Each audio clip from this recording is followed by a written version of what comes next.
Shopping in charity shops and vintage clothes shopping is becoming more and more popular. Charity shops sell used clothes that were donated by individuals. They're a retail establishment run by a non-profitable charitable organisation to raise money. A vintage shop is a privately owned store in which all of the items for sale were purchased by the store and are being resold at some sort of premium.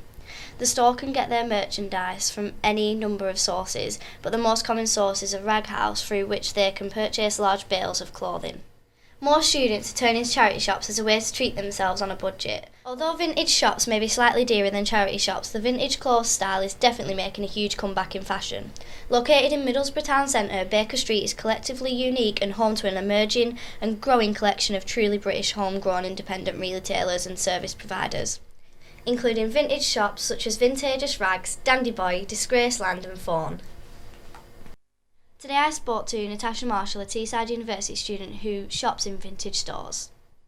I noticed that a lot of my friends had started shopping in vintage shops, and I was wondering what all the fuss was about, so that's what got me into it. It's a lot more cost effective, and in especially vintage shops, you can always find like a lot of different things to what normally people would wear. So yeah, I do save money, especially comparing vintage shops and charity shops to high street shops, where you can buy a top for like £30 there, whereas in vintage shops you can get a top for about £5.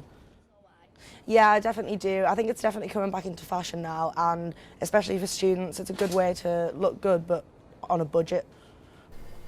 Many charities have even seen the rise in people buying vintage clothing, as Oxfam now allow you to shop online for vintage clothing from the 50s, 60s, 70s and 80s.